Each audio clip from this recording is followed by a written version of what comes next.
Welcome back to Mr. Midnight. Before we start, I need to tell you something important. These stories are real. They happen to real people in small towns across Oregon. And after you hear them, you'll never look at quiet little towns the same way again. Tonight, I'm sharing 7 true stories that will keep you up at night. One is about a woman who cooked food for workers in the mountains until she found out what was really in the meat. Another is about a gas station worker who realized her customers weren't actually people anymore. But I'm not going to tell you about the rest. You need to hear those for yourself. These things happened in tiny Oregon towns, the kind of places with maybe 400 or 500 people, where everybody knows everybody. The kind of places you might drive through and think, how peaceful. But some of these towns are hiding terrible secrets. If you're new here, hit that subscribe button right now and turn on notifications so you never miss a video. Trust me, once you hear what I'm about to tell you, you'll want to hear more. Okay, let's jump into story number 1.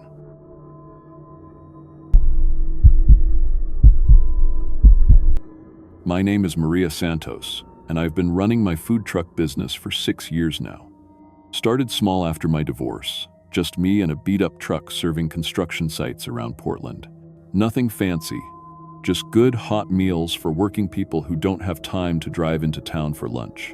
I've fed everyone from road crews to warehouse workers, and I thought I'd seen every kind of job site there was. But what happened last summer in a little logging town called Oak Ridge changed everything I thought I knew about food service. Some contracts aren't worth any amount of money. The call came on a Tuesday morning in June. I was prepping for my usual route when my phone rang. The guy on the other end introduced himself as Jake Morrison, foreman for Cascade Logging Operations in Oak Ridge. He said they'd heard good things about my catering service and wanted to hire me for daily lunch runs. The pay he offered made me nearly drop my prep knife, 3 times my normal rate, cash, payment, guaranteed contract for 3 months. We're pretty remote out here, Jake explained, his voice rough like he'd been smoking for decades. The boys work hard, and they need good food. Previous caterer couldn't handle our specific requirements. I should have asked more questions about those requirements, but my 6-year-old daughter Isabella had been having more asthma attacks lately, and the specialist wanted to try a new treatment that insurance wouldn't cover. $1,500 a week was more money than I'd ever made. I said yes before I could think twice. Oak Ridge was a 2-hour drive from Portland, deep in the Cascade Mountains. The GPS took me down increasingly narrow roads until I was driving through dense forest with no cell phone signal. The town itself looked like it had seen better days, maybe 30 years ago. Most of the storefronts were boarded up, and the few people I saw looked at my bright red food truck like they'd never seen anything like it. The logging operation was 5 miles outside town, accessible only by a dirt road that wound through old-growth forest. Massive Douglas firs towered overhead, blocking out most of the sunlight even at noon. The worksite itself was impressive. Dozens of huge logging trucks, industrial equipment I couldn't even name, and a crew of about 40 men. Jake met me at the main gate. He was a big man, probably in his 50s, with arms like tree trunks and a handshake that could crack walnuts. But there was something odd about him. For someone who supposedly spent his days in the forest, his skin had this weird pale quality, and his teeth were too white, too sharp. "Welcome to Cascade Logging," he said, showing me where to set up. "The boys are excited to try your cooking. We've got specific dietary needs here, though. You'll need to use only the meat and vegetables we provide. Company policy, Hellfix, something about insurance and food safety." He led me to a refrigerated building that served as their food storage. Inside were massive freezers filled with what Jake said was locally sourced venison and organic vegetables. The meat looked fresh enough, though it had an unusual pinkish color, and the texture felt different from any venison I'd worked with before. When I asked about it, Jake just smiled and said it was a special local breed. "The boys need protein," he explained. "Lots of it. This work takes everything out of a man. The meat helps keep them strong." That first day, I cooked for 40 hungry loggers.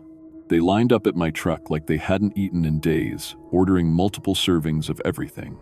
What struck me was how fit they all looked. I'd fed plenty of construction crews, and usually there's a mix. Young guys, older guys, some in good shape, others carrying extra weight. But every single man in this crew looked like he could run a marathon. Even the ones who had to be in their 60s had the build of men half their age. The meat cooked differently than I expected. It stayed tender, no matter how long I grilled it, and when I tasted a small piece to check the seasoning, it had this slightly sweet flavor that I couldn't place. Not unpleasant, just different. The workers seemed to love it though. They cleaned their plates and came back for seconds. "Best meal we've had in months," one of them told me. His name was Pete, and he said he'd been logging for 30 years. "You keep cooking like this, and we'll keep you busy." The drive home that evening left me feeling optimistic. The work was steady, the pay was incredible, and the crew seemed happy. Isabella could get her treatment, and maybe I could finally stop worrying about money every month. But by the third day, I started noticing things that didn't add up. First, there was my energy level. I'd been tasting the food as I cooked, just small bites to check seasoning, but I felt amazing. My chronic back pain from years of standing in the ties of a truck had completely disappeared.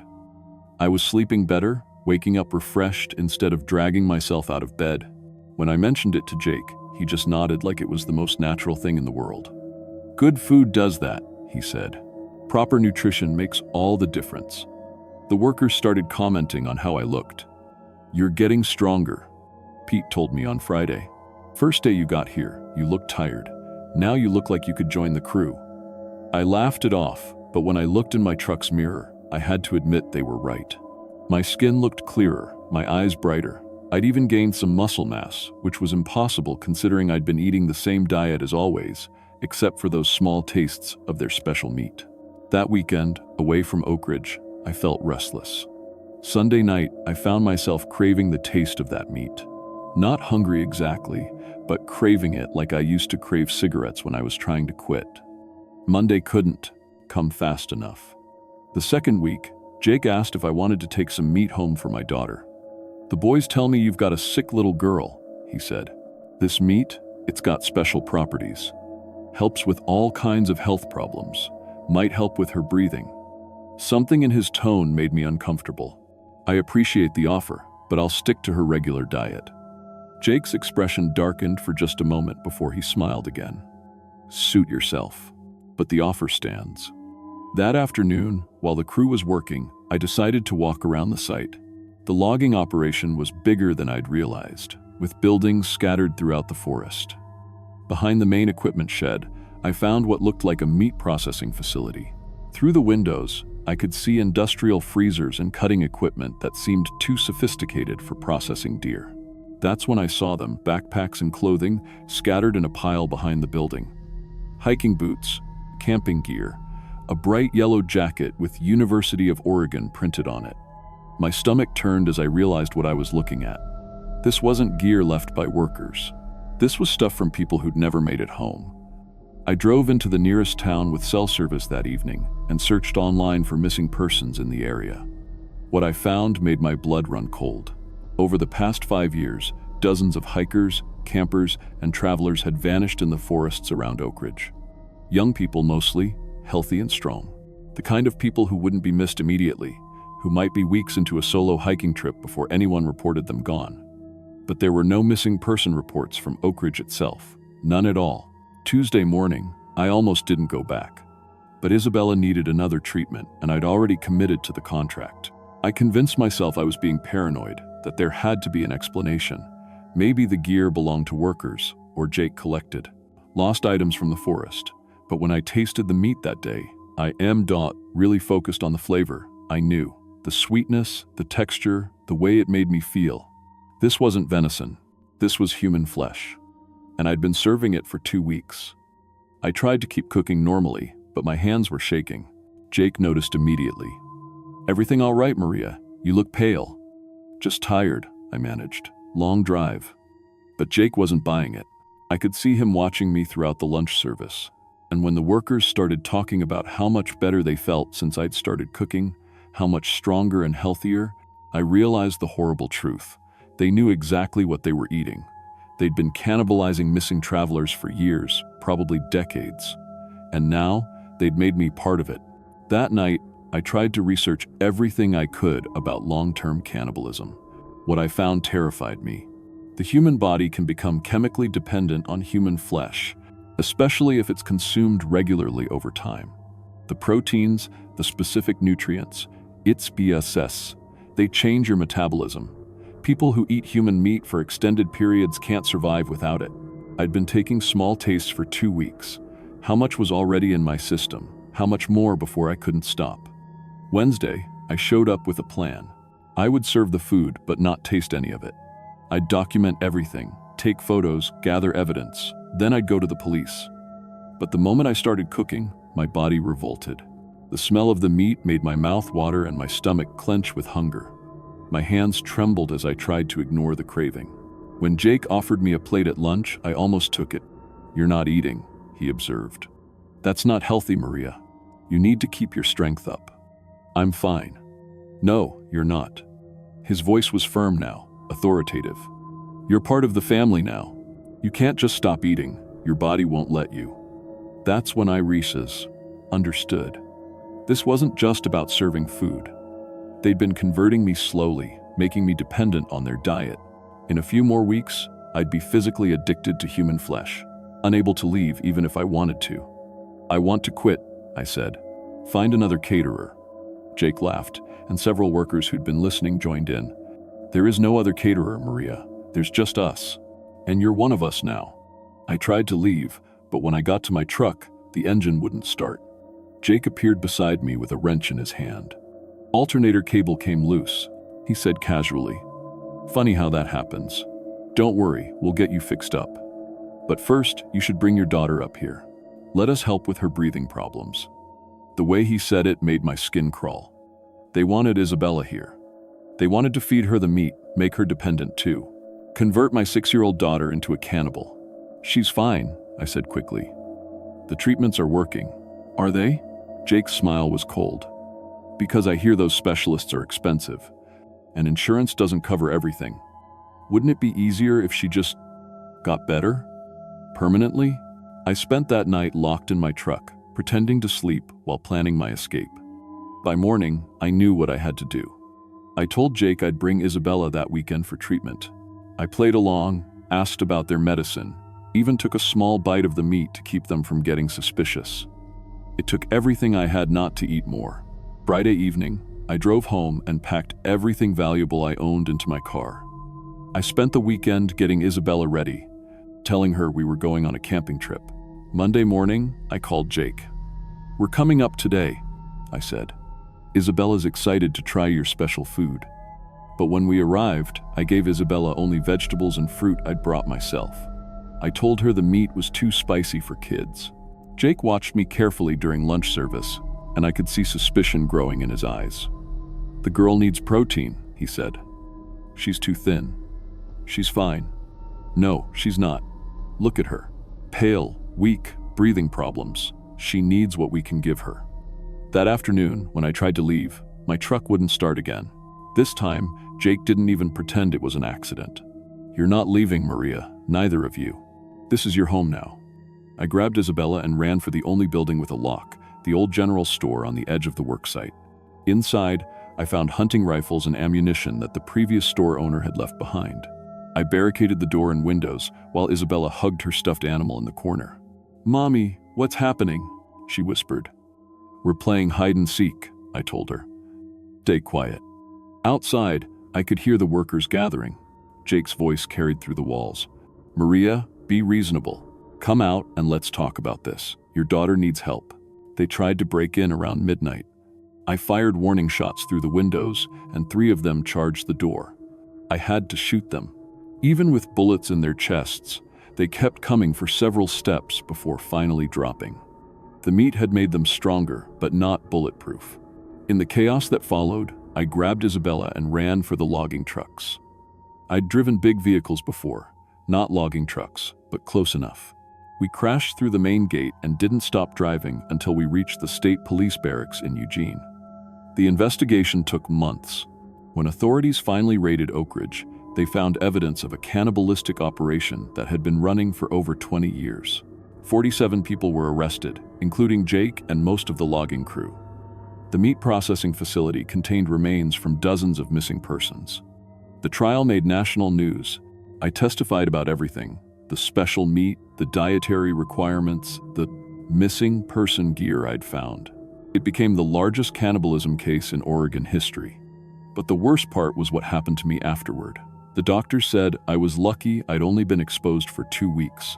Some people in similar situations had been converted completely, unable to survive without human flesh.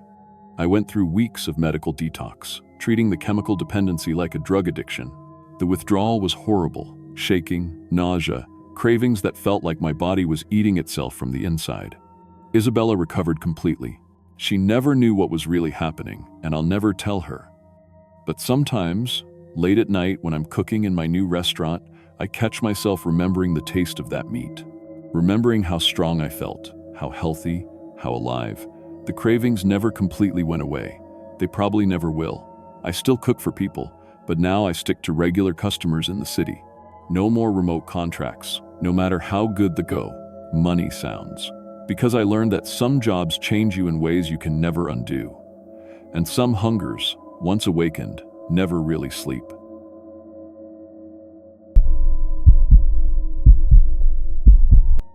My name is David Chen, and I've been teaching for 12 years. I started as a teacher's aide because I was too afraid to take a real teaching job. Anxiety, you know? But kids don't judge you for sweating through your shirt or forgetting what you were saying mid-sentence. Eventually, I got brave enough for my own classroom, spent 8 years teaching 3rd grade in Portland. Then my mom got sick, cancer, and I had to choose between staying close to her or starting my master's program. I chose her. She died anyway. After the funeral, I needed work that would let me think about anything except empty hospital rooms. Long-term substitute positions are perfect for that. Temporary pain, temporary responsibility. You walk into someone else's disaster, fix what you can, then leave. No attachment, no expectations of permanence. The call came on a Tuesday, Hermiston Elementary, 3-month position. Their 4th grade teacher had died suddenly. Heart attack, the principal said. 26 kids needed someone immediately. I should have asked more questions. The drive to Hermiston took me through farmland that seemed to stretch forever. Corn and wheat fields broken up by irrigation systems and chemical storage tanks with warning symbols I couldn't read from the highway. The town felt sleepy, like it was holding its breath. Most houses were small and old, but maintained with the kind of desperate care that comes from having nothing else. Every pickup truck had the same logo, AgriCorp. Hermiston Elementary looked like every school built in the 1960 seconds. Single-story brick, flat roof, windows that hadn't been washed in decades. But something was wrong with those windows. They all had metal bars. Not decorative ironwork, thick, industrial bars bolted directly into the brick. Mrs. Rodriguez met me in the parking lot. She was short and tense, kept checking her watch like she was late for something more important than introducing a new teacher. Mr. Chen, thank you for coming on such short notice. The children have been through a lot, Miss Patterson was. She paused, looking for the right word. Devoted. She led me through hallways that felt too quiet. No sound from classrooms, no kids in the halls. Every door had an electronic lock with a card reader, the kind you see in office buildings or psychiatric facilities. Security upgrade, Mrs. Rodriguez explained when she saw me staring. We can control everything from the main office. Room 14 was at the end of the hall. The lock clicked open with her card. Inside, everything was perfect.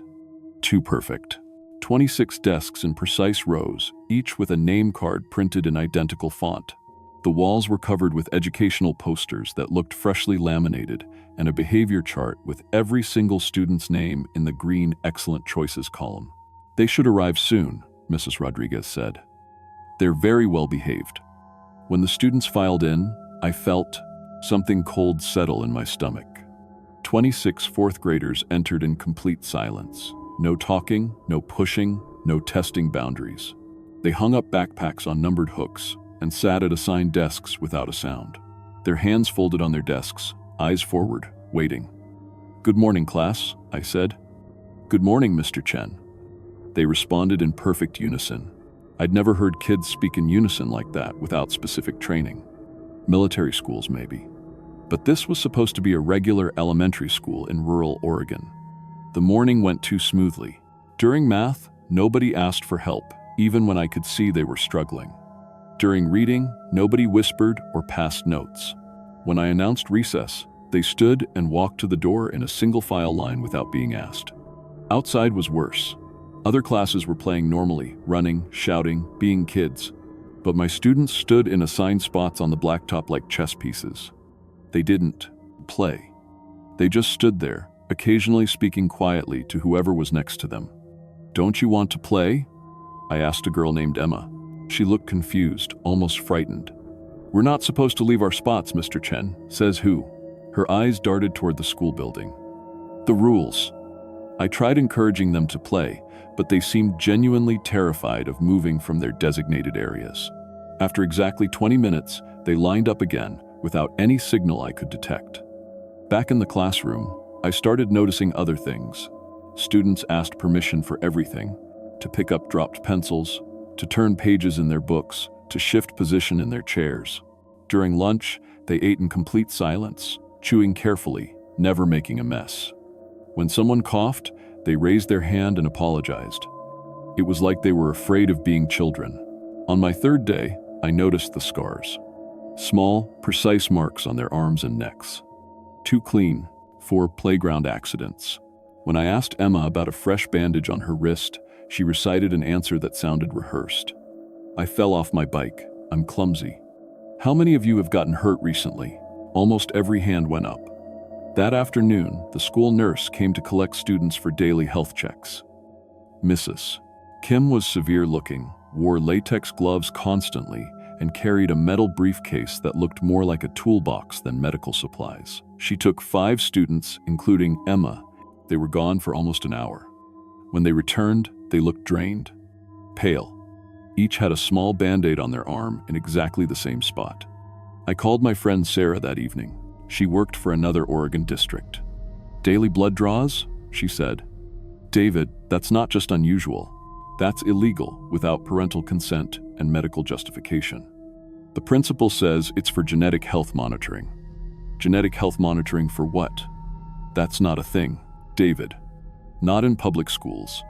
That weekend, I researched AgriCorp, agricultural chemical company, moved to Hermiston about 10 years ago. Employed most of the town. Their website talked about innovative solutions and breakthrough crop protection technology. But buried in the SEC filings were mentions of ongoing research into biological applications and expanded testing protocols. I also found 3 EPA violations, a lawsuit from former employees claiming safety violations, and news articles about mysterious illness clusters in other towns where AgriCorp had facilities. Monday morning, I started documenting everything. I timed the nurse visits, photographed the medical equipment I could see, and paid attention to the children's symptoms. Several had developed tremors. 2 kids had started wearing thick glasses, even though their vision had been fine the week before. Marcus kept rubbing his temples and squinting, like everything was too bright. During lunch, I overheard 2 teachers talking in the break room. "The test results came back elevated again," one whispered. "How elevated?" "Dangerously elevated. They're increasing the monitoring frequency." When they saw me, they stopped talking immediately. That afternoon, I followed Mrs. Kim after she finished with my students. Through the health office window, I watched her label blood vials with numbers instead of names. She placed them in a special refrigerator marked with an AgriCorp logo. These children weren't receiving health care. They were providing research data. I started taking pictures with my phone, documenting everything I could access. The blood drawing setup, the AgriCorp equipment, student files that showed unexplained test results. I also started keeping detailed notes about behavioral changes and physical symptoms. Thursday, Emma wasn't herself. She was pale and kept pressing her palms against her temples. "Emma, are you okay?" "My head hurts. It hurts all the time now." She looked around to make sure no one was listening, since the test started getting bigger. "What do you mean, bigger?" Fear flashed across her face. "I'm not supposed to talk about the tests." "Emma, what tests?" But she just shook her head and wouldn't say anything else. That night, I couldn't sleep. I kept thinking about those 26 kids, too scared to be children, standing in assigned spots during recess like experimental subjects in holding patterns. I thought about Miss Patterson, who supposedly died of a heart attack at 34 with no prior health problems. Friday afternoon, I stayed late and broke into Mrs. Kim's office. I found medical files for all the students going back 2 years. The test results showed progressively rising levels of industrial chemicals in their blood. Compounds I'd never heard of, with names like experimental designations, AgCorp 47, AgCorp 52, AgCorp 61. There were also emails between Mrs. Kim and AgriCorp scientists. They didn't call the children by name, they were subjects. The emails discussed exposure levels, behavioral modification, and cognitive development tracking. One email made my hands shake. Asterisk. Subject response to AgCorp. 6-1 remains within acceptable parameters. Recommend increasing dosage for batch 7 subjects to determine upper tolerance threshold. Side effects minimal and consistent with projections. Asterisk. They were poisoning these children systematically. Documenting the effects. Adjusting dosages based on how much the kids could tolerate before showing obvious symptoms. I photographed everything, then locked the office and left. But as I walked to my car, I noticed a black sedan parked across the street. It followed me home, staying exactly 3 cars back. Monday morning, Mrs. Rodriguez called me into her office before school started. Mr. Chen, we've received reports about your behavior. What kind of reports? Accessing areas without permission. Asking inappropriate questions. Her voice was cold now, professional. Your employment here is temporary. I suggest you focus on teaching and avoid said complications. That day, I noticed new security cameras in the hallways. The electronic locks started clicking more frequently, and I realized they were tracking every movement through the building. During lunch, I saw the black sedan parked outside the school. But I couldn't stop. Those children were dying slowly, and their parents didn't even know. I started secretly collecting evidence during normal classroom activities, helping with paper cuts that let me see injection sites, documenting behavioral changes, copying more files when I could access them. Wednesday night, I mailed everything to the EPA, CDC, and an investigative reporter at the Oregonian. Detailed documentation, photos, medical records. A complete picture of systematic human experimentation on children. Friday morning, Mrs. Rodriguez fired me. Your services are no longer needed, she said. Security will escort you out. As I cleaned out my desk, I could see men in suits checking every room, looking for missing files. They were sanitizing the crime scene. I left through the back door during fire drill and drove straight to Portland without stopping.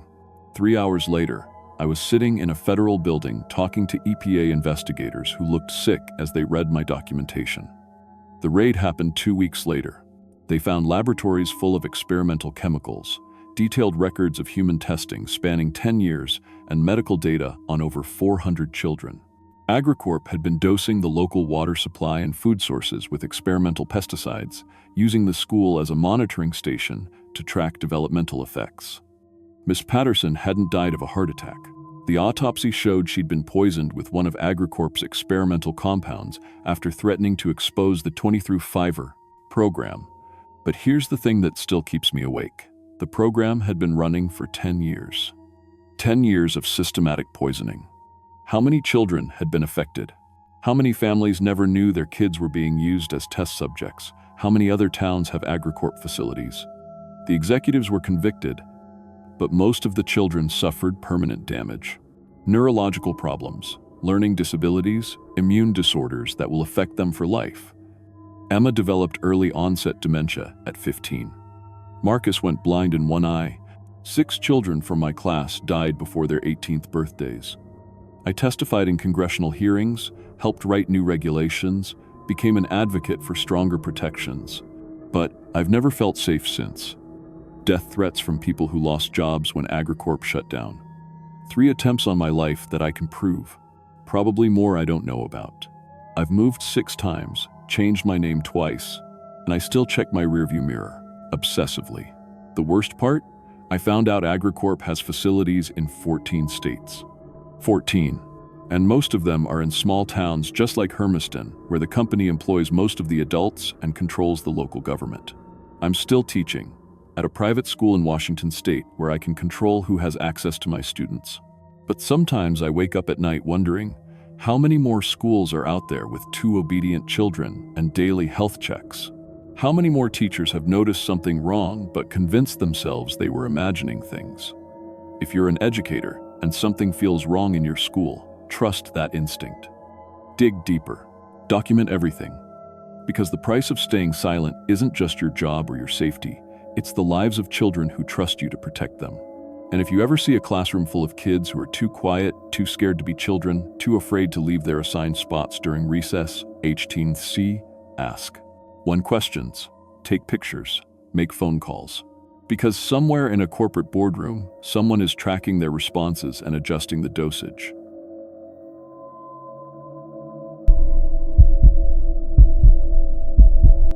My name is Rachel Martinez, and I've been working the night shift at gas stations for 5 years now. I started when I was 18, right after high school, just looking for quick cash. But gas station work at night, it gets into your blood. You learn to read people in 30 seconds or less. You know who's going to cause trouble, who's just tired from driving, and who's running from something they don't want to talk about. I've handled armed robberies, drunk drivers trying to buy more beer, and tweakers looking for easy money. Nothing really scared me anymore. At least, that's what I thought before I took the job at Desert Stop in Fossil, Oregon. Fossil isn't even a real town anymore. Population 473, and half of those are probably dead, but nobody bothered to update the sign. It sits right on Highway 218, the kind of road that connects nowhere to nowhere else. Most people driving through are lost, low on gas, or trying to avoid the main highways for reasons they keep to themselves. The Desert Stop is the only gas station for 60 miles in any direction. It's one of those old places with 4 pumps, fluorescent lights that buzz all night, and a convenience store smaller than most people's bedrooms. The owner, Mr. Chen, lives 3 hours away in Bend and only shows up twice a month to restock and check the register. The rest of the time, it's just me from 10 p.m. to 6 a.m. every night except Sundays. I was saving every penny to move to Portland. Had almost $4,000 hidden in my bedroom back home, which was enough for first month's rent and a security deposit somewhere decent. I figured 6 more months of night shifts and I'd be out of this desert wasteland forever. The weird customers started showing up in late September. At first, I thought they were just tired truckers or people who'd been driving all day. You know how some people get when they've been on the road too long. They move slow, don't make eye contact, just want to get their stuff and go. But these customers were different. They all moved the same way, like they were underwater or walking through thick mud. They'd come in around 2 or 3 a.m., always alone, always paying cash.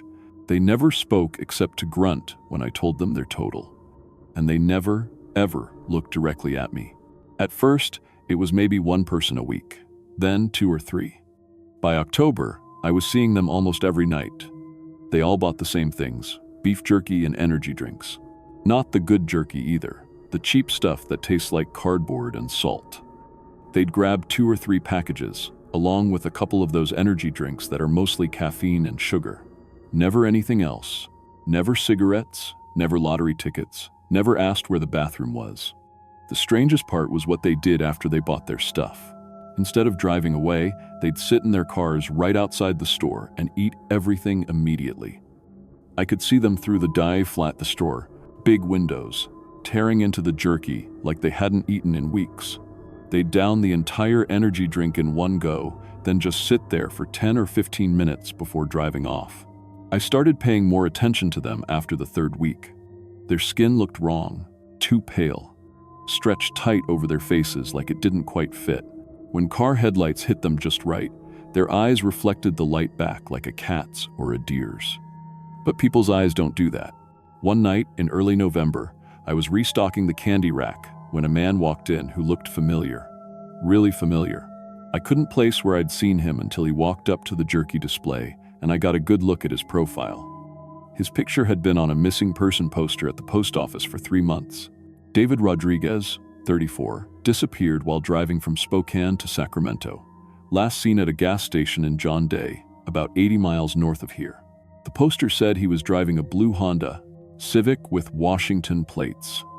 This guy was wearing the same clothes as in the poster, a red flannel shirt and jeans. He bought his usual jerky and energy drinks, paid with exact change and walked out without saying a word. His car was a blue Honda Civic with Washington plates. I tried to talk to him when he came in. "Excuse me, sir, are you David Rodriguez?" He stopped and looked at me, but his eyes were completely blank, like nobody was home behind them. He opened his mouth like he was going to say something, then closed it and shook his head slowly. He seemed confused, like he was trying to remember something important but couldn't quite reach it. "David?" I said again. For just a second, something flickered in his eyes. Recognition, maybe. But then it was gone, and he walked out to his car to eat his jerky in the parking lot. I called the sheriff's department the next morning, but the phone just rang and rang. Finally, a recording came on saying the office was temporarily closed due to budget cuts. If I had an emergency, I should call the state police. The state police told me Fossil was outside their regular patrol area, and unless someone was in immediate danger, they couldn't send a unit out to check on a possible missing person sighting. They said I should call the local sheriff. I looked it up online and found out the whole county had lost its law enforcement funding 6 months ago. We didn't have a sheriff anymore. No deputies, no police, nothing. If something bad happened in Fossil, you were on your own. That's when I started researching the missing people I thought I recognized. David Rodriguez was just the first. Over the next 2 weeks, I saw at least 4 other people whose faces I remembered from missing person posters or Facebook shares. Jennifer Walsh from Idaho, missing for 2 months. Marcus Thompson from Nevada, gone since August. An older woman named Betty Carson, who disappeared from a rest stop in Utah. They all moved the same way. They all bought the same things. They all ate like they were starving, then drove away into the dark. I found an online forum called Strange Encounters Pacific Northwest, where people shared stories about weird stuff happening in rural areas. There was a whole thread about something called changed people, travelers who went missing for weeks or months, then turned up acting different.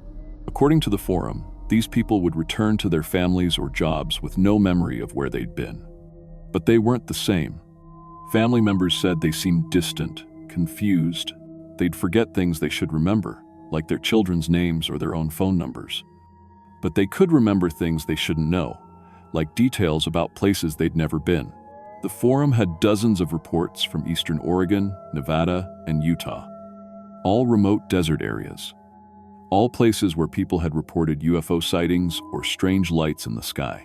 One post really caught my attention. A woman in Nevada said her husband came back after being missing for 6 weeks. He seemed normal at first, but then she noticed he was getting up at exactly 3 a.m. every night and standing in their backyard, staring at the sky. When she asked him about it, he said he didn't remember doing it. But she started staying awake to watch him, and he did it every single night for 2 months. Then one night, he left the house at 3 a.m. and never came back. I decided to set up a camera. I had an old webcam I'd been using for video calls with my sister in Seattle, so I hid it behind the energy drink display, where it could see most of the store and part of the parking lot. The footage I got made my skin crawl. The weird customers didn't just move strangely, they moved in sync.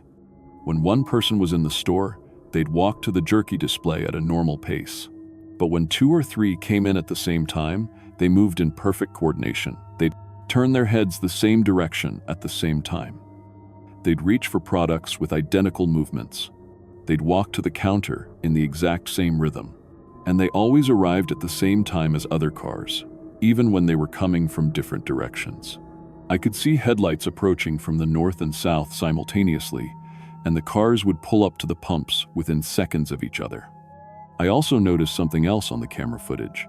None of these people ever used the bathroom. They'd buy energy drinks, down them in the parking lot, then drive away. Normal people would need to pee after drinking 16 ounces of liquid, especially on a long drive. But not these customers. The cars bothered me too. At first, I thought it was a coincidence that so many of them drove similar vehicles. But when I started paying closer attention, I realized they were all driving the exact same make and model, just with different license plates from different states. Blue Honda Civics. Every single one. I started writing down license plate numbers and looked them up online. Every plate I checked belonged to a missing person. One night in late November, I decided to follow one of them. A woman had come in around 2:30 a.m., bought her jerky and energy drinks, and was sitting in her car eating. Instead of staying inside the store, I locked up and got in my own car. When she pulled out of the parking lot, I followed her with my headlights off. She turned east on Highway 218 toward the mountains. The road got narrower and more winding as we climbed higher into the desert hills. After about 20 minutes, she turned onto a dirt road I'd never noticed before. I followed at a distance, using moonlight to navigate. The road led to a flat area surrounded by low hills, the kind of place where the military used to test things they didn't want people to see. The woman's car stopped in the middle of the flat area. She got out and just stood there, facing the sky. That's when the lights appeared. 3 bright lights in a triangular formation, moving slowly across the sky from the north. They were completely silent. No engine noise, no wind sound, nothing. Just 3 points of light getting bigger and brighter as they approached. The woman didn't move. She stood perfectly still as the lights descended toward her. When they were maybe 100 feet above the ground, a beam of light shot down from the center of the triangle and engulfed her completely. For about 5 minutes, I couldn't see anything except the beam of light. It was so bright it hurt to look at, even from a quarter mile away. Then the light disappeared, the 3 points moved back up into the sky, and everything was dark again. The woman got back in her car and drove away like nothing had happened. I sat there in my car for another hour, trying to process what I'd seen. When I finally drove back to the gas station, it was almost 5 a.m. I had about an hour left on my shift, and I spent it staring at the security camera footage, trying to convince myself I hadn't hallucinated the whole thing.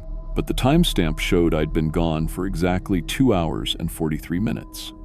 Over the next week, I discovered surveillance equipment hidden throughout the store that I'd never noticed before. Tiny cameras in the ceiling tiles, microphones smaller than coins stuck behind product displays, and some kind of electronic device attached to the cash register that definitely wasn't there when I started working. The equipment didn't look like anything I'd ever seen.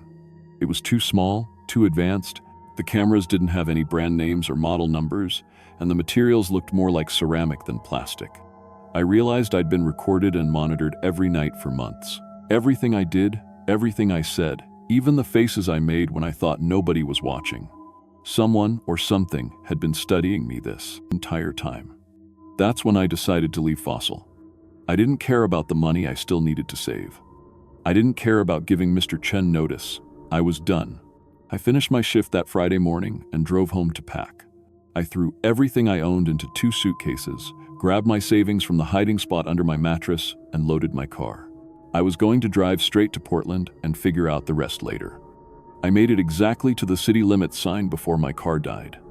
The engine just stopped. No warning, no strange noises, nothing wrong with the gas gauge or temperature. 1 second I was driving, the next second I was coasting to a stop at the side of the road. I tried restarting the car, but it wouldn't even turn over. I checked under the hood, but I don't know much about engines. Everything looked normal to me. That's when I saw the lights in my rearview mirror.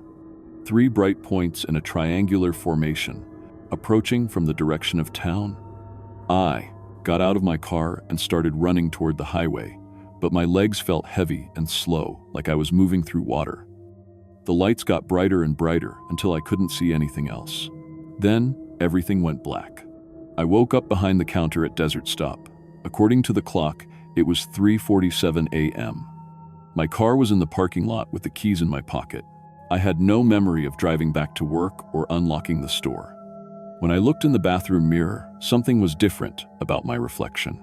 I couldn't put my finger on what exactly, but my face looked slightly wrong. Like someone had tried to copy a photograph of me, but got the proportions just a little bit off. My coworker Janet mentioned it when she came in for the morning shift. "You look different," she said. "Did you get your hair cut or something?" But I couldn't explain what had changed, and neither could she. That was 3 months ago. I'm still working the night shift at Desert Stop. I still serve the strange customers who buy jerky and energy drinks, and I understand now that they're not customers at all. They're monitors, just like me. We're watching for something. I don't know what yet, but I can feel it coming. Every night at 3 a.m., I step outside and look at the sky, and sometimes I can see lights moving between the stars. I know they'll be back for me soon, and next time, I won't be coming back to Fossil at all. If you're ever driving through eastern Oregon late at night and you need gas, Maybe choose a different route. Some places are too isolated, too far from help. And some jobs change you in ways you never expected. I thought I was saving money to start a new life in Portland. Turns out, I was being prepared for a completely different kind of life altogether. One that doesn't happen on Earth.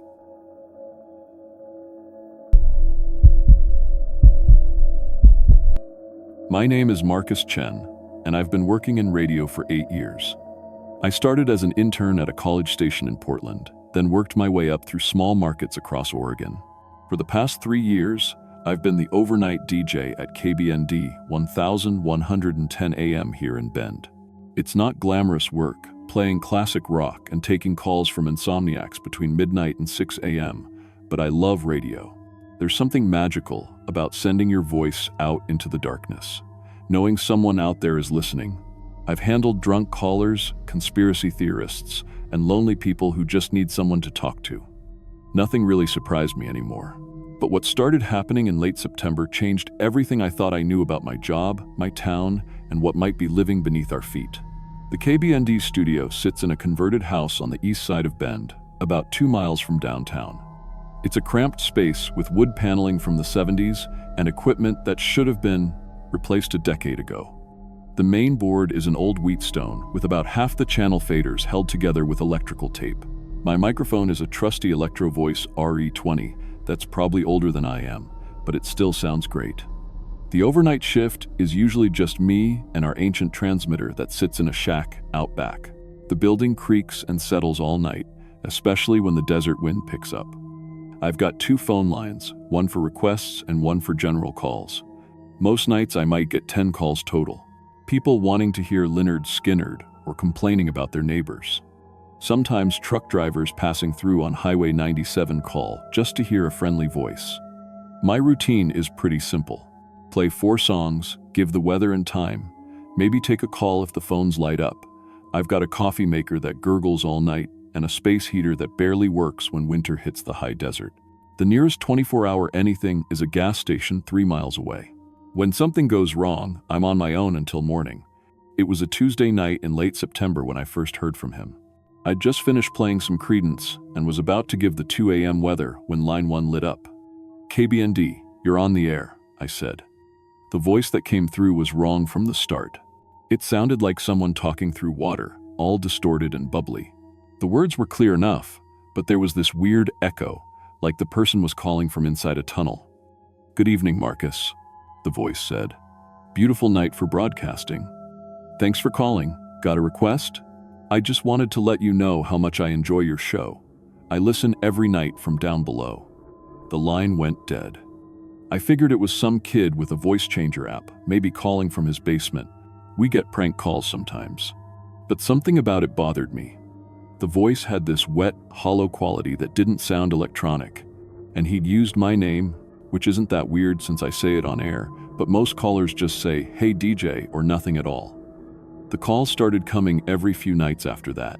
Always the same distorted voice, always claiming to be broadcasting from beneath the town. I'd ask where exactly he meant, but he'd just chuckle. This gurgling sound that made my skin crawl and changed the subject. "Tell me about your other callers, Marcus," he said one night. "The woman who called about her cat. Sarah, wasn't it?" That stopped me cold. Sarah had called maybe 20 minutes earlier, but she'd only given her first name. She was worried about her missing cat and asked me to mention it on air. "How do you know her name?" I asked. "I know lots of things about your listeners. Sarah lives on Hawthorne Street. The orange tabby she's looking for is named Chester. He's been hiding under the Miller's deck 2 houses down." I felt a chill run down my spine. Who is this? How do you know that? But the line was already dead. The next morning, I looked up Sarah's number in our call log and called her back. Chester had come home that morning, she said. She'd found him exactly where the mystery caller said he'd be. That's when I started paying closer attention to the calls. Over the next few weeks, the pattern became clear. The distorted voice would call after other people had been on the air, and he'd know things about them that he shouldn't.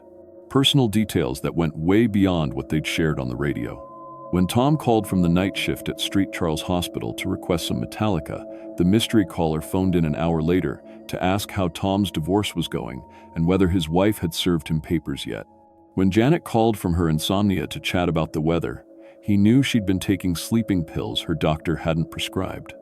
I started keeping notes. Every time he called, I'd write down what he claimed to know. Then I'd try to verify it later. The details were always accurate. Always.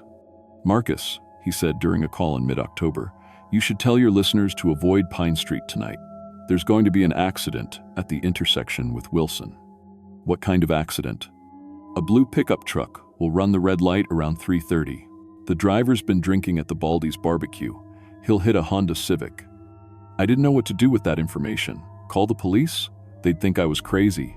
But I stayed late that night, monitoring the emergency scanner I keep in the studio. Sure enough, at 3:47 a.m., units were dispatched to Pine and Wilson for a vehicle collision involving a blue pickup and a Honda. 2 people were hurt, but not seriously.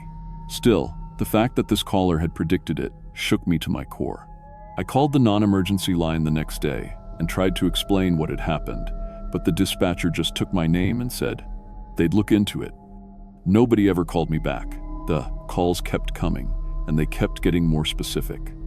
He'd describe arguments happening in houses across town, tell me about affairs and family secrets, warn about minor crimes before they happened. It was like he had surveillance on the entire city. "How are you seeing all this?" I finally asked him directly. "I told you, Marcus. I broadcast from below. There are tunnels under all of Bend. Old lava tubes, mining passages, storm drains. They connect everything: houses, businesses, schools. You'd be amazed what you can see and hear when you know where to look. That's impossible. Someone would know about tunnels like that." Would they? People see what they expect to see. A grate in their basement floor, a drain in their driveway. They don't think about where those passages lead. I started researching Bend's history during my off hours. The high desert has a complex geological past. Volcanic activity created miles of lava tubes throughout the region. Some are tourist attractions, but others were never fully mapped. I found references to early mining operations that dug extensive tunnels before being abandoned. Most of the records were incomplete or lost. Then there were the storm drain systems, built as the town expanded in the 80s and 90s. City planning documents showed a network of concrete passages designed to handle flash floods, but the maps I could access seemed incomplete. Whole sections were marked as contractor specifications unavailable, or as-built drawings not filed. But it was more than just tunnels. The caller started describing things that made my blood run cold. "They've been here longer than humans, Marcus, much longer. When your people came to the high desert, these beings were already well established in the underground. They learned to coexist, to stay hidden. But they've been watching, learning about surface culture. They, pale things with large eyes, adapted for life in darkness. They move through the tunnels like water, quiet and quick. For decades, they've observed human behavior through basement windows, through storm drains, through the gaps where pipes enter buildings." I tried to laugh it off, but listeners had started calling in with their own stories. People reported strange sounds in their basements, scratching, whispering, movement behind walls. A few claimed to have seen eyes watching them from storm drains or sewer grates. One woman swore something had been living in her crawl space, leaving behind scraps of food and what looked like shed skin. Most of these callers sounded genuinely frightened. These weren't prank calls or people looking for attention. They were scared neighbors reporting things they couldn't explain. "Your radio signal reaches deep into the tunnel network," the mystery caller explained during a late November call.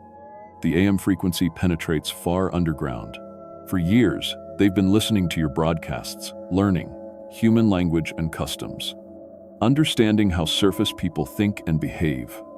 "Why are you telling me this?" "Because some of them are getting restless. They want to expand their territory, move to the surface. And they've learned enough about humans to know how to blend in." That's when I noticed people were going missing. Not many, maybe one person every few weeks. But the pattern was consistent. They'd disappear near storm drains or after investigating strange sounds in their basements. The police treated them as routine missing persons cases. Adults had the right to leave town without telling anyone, they said. But I started tracking the disappearances, cross-referencing them with my listener calls.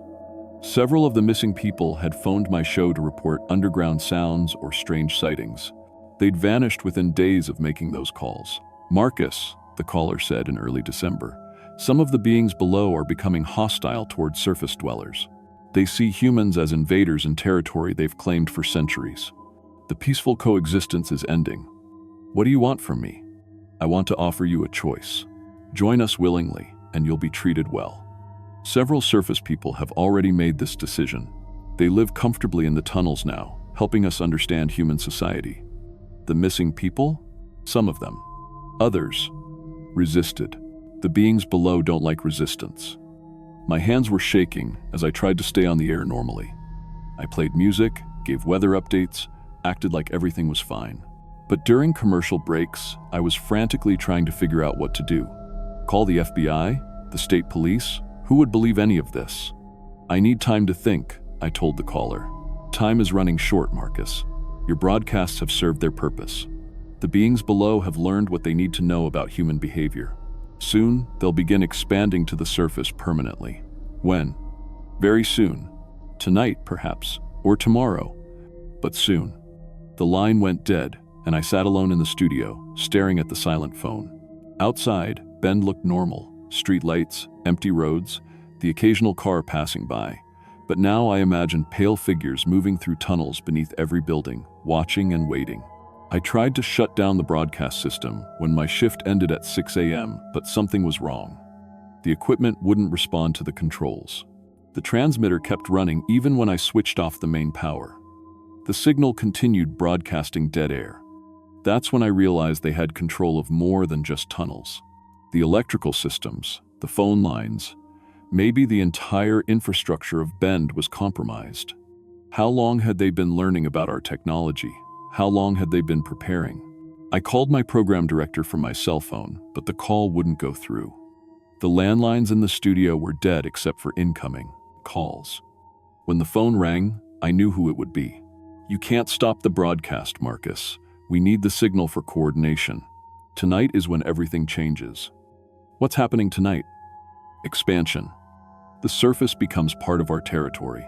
Humans will learn to coexist with their new neighbors, or they'll join the missing. Through the studio window, I could see the first storm drain covers starting to move. Pale hands pushed them aside from below. Then, more covers, manhole covers, basement grates throughout the neighborhood. Dozens of them, all lifting at once. The beings that emerged looked almost human at first glance, but wrong in every detail. Too tall, too thin, skin like wet paper. Their eyes were huge and completely black, adapted for absolute darkness. They moved with fluid, unnatural grace, like they were swimming through air. I grabbed the microphone and started broadcasting warnings, telling anyone listening to get out of Bend immediately. But even as I spoke, I could see the creatures spreading through the streets, moving toward houses and businesses with clear purpose. Some carried struggling figures, people they'd taken from basements and storm drains. Others seemed to be marking territory, leaving symbols on buildings that looked like they'd been carved with claws. I barricaded the studio door and kept broadcasting. Through the night, I described what I could see happening to my town. The creatures working together to drag people underground. The lights going out building by building as they took control of the electrical grid. The emergency services radio falling silent as dispatch centers were overrun. By morning, Bend was a ghost town. Empty cars sat in driveways, front doors hung open, but the tunnels below pulsed with new activity. I'm still broadcasting because they let me. They want the surface world to know what happened here, to understand that coexistence is possible for those willing to adapt. My voice reaches beyond Bend now, across Oregon and into neighboring states. If you're listening to this, stay away from storm drains. Check your basements for sounds that shouldn't be there. And remember, they've been listening to radio broadcasts for years. They're learning about your town too.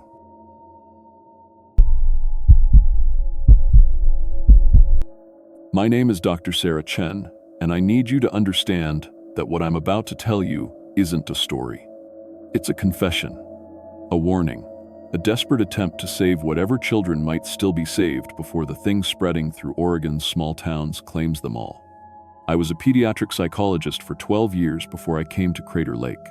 I'd worked with traumatized children, abuse victims, kids who'd seen things no child should ever see. I thought I understood the full spectrum of childhood trauma. I was wrong, dead wrong.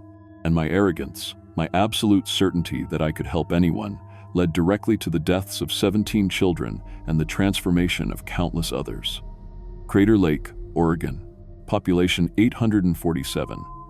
Nestled in the shadow of the caldera like a tumor feeding off something ancient and malevolent. The town exists primarily to service tourists visiting the national park. But the locals have a saying, "The lake gives and the lake takes." I thought it was primarily to asselve it, just colorful folklore, until I learned what the lake had been taking for the past 70 years. Children. Specifically, their capacity for joy, wonder, and innocence. Leaving behind hollow shells that looked like kids but felt wrong in ways that made adults physically ill to be around them. I came to Crater Lake in September 2023 because the school district was desperate. They'd had 5 child psychologists quit in 2 years, and the children's behavioral problems were getting worse. Violent outbursts, disturbing artwork, an epidemic of night terrors that left kids screaming about the blue lady who lives under the water. The school board offered me triple my usual consulting fee to spend a semester evaluating their students. The first thing I noticed was how quiet the children were. Not shy or withdrawn, hollow. They sat in their classrooms like little mannequins, going through the motions of childhood without any of the energy that should radiate from healthy kids. When they spoke, their voices had this strange monotone quality, like they were reading from scripts they didn't understand. But the most disturbing thing was their artwork. Every single child, from kindergarten through 6th grade, drew the same thing. A woman in a blue dress standing in dark water, her arms reaching upward. The details varied. Some kids gave her long black hair, others made her face a blur of shadow. But the core image was identical across dozens of different children. When I asked them about their drawings, they'd just stare at me with those flat, empty eyes and say, "She's waiting for us." No emotion, no fear, no curiosity about why this figure dominated their imagination. Just matter of fact, acceptance that some blue lady under the water was an important part of their lives. The school's principal, Martha Hendricks, had been working with these children for 15 years. The gradual change had been so slow that she'd almost stopped noticing it. But when I pressed her for details, the timeline became clear. It started in the summer of 1953. Right after a family of 5 drowned in Crater Lake during what should have been a routine fishing trip. The Kowalski family, Martha explained, her hands shaking as she poured coffee in her office. Polish immigrants who'd been coming to the lake every summer for years. The parents were experienced swimmers, the children had life jackets. But something went wrong that day. Park rangers found their boat capsized near the center of the lake, but the bodies. She paused, staring out the window at the distant water. They found them 3 weeks later, all 5 of them, standing upright on the lake bottom in perfect formation like they were posing for a family photo. The official cause of death was drowning, but the autopsy reports noted several disturbing anomalies. The victims' lungs were filled with lake water that had somehow been supercharged with minerals not found anywhere else in the mineral ecosystem. Their skin had taken on a bluish tint that persisted even after death. And most disturbing of all, their eyes had turned completely black, as if their pupils had expanded to consume the entire eyeball. That's when the children started changing, Martha continued. Not all at once, but gradually. Kids who'd been bright and energetic became listless and strange. They'd wander toward the lake during recess, and we'd have to physically stop them from walking into the water. They started having the same nightmares, drawing the same pictures, saying the same things about the blue lady. I asked to see the psychological evaluations from previous years, but Martha's expression grew even more troubled. Every psychologist we've hired has concluded that the children are suffering from some kind of mass hysteria or shared delusion. They recommend therapy, medication, removing the children from the toxic environment of the town. But the thing is, Dr. Chen, the children who leave don't get better, they get worse. She pulled out a thick file folder labeled Transfer Students, follow-up reports. Inside were psychological evaluations, medical records, and incident reports spanning 7 decades. Children who'd been moved to Portland, Salem, even out of state showed the same pattern. Increasing detachment from reality, violent episodes triggered by exposure to large bodies of water, and an obsessive need to return to Crater Lake. Tommy Morrison moved to Seattle with his family in 1978, Martha said, pointing to one particularly thick file. 6 months later, he disappeared from his bedroom in the middle of the night. Search teams found him 3 days later, standing waist-deep in Lake Washington, completely catatonic. When they pulled him out, he kept repeating, "She needs me to come home," over and over. The most chilling case involved a girl named Lisa Chen, no relation to me, despite the shared surname. Her family had relocated to Phoenix, Arizona, about as far from water as you could get. Lisa seemed to be improving until her parents took her to a public swimming pool.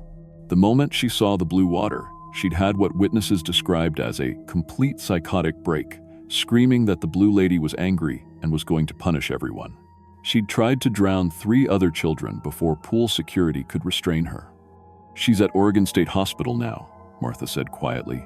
"Has been for 12 years, catatonic most of the time, but when she does speak, it's always about returning to the lake, about finishing what she started."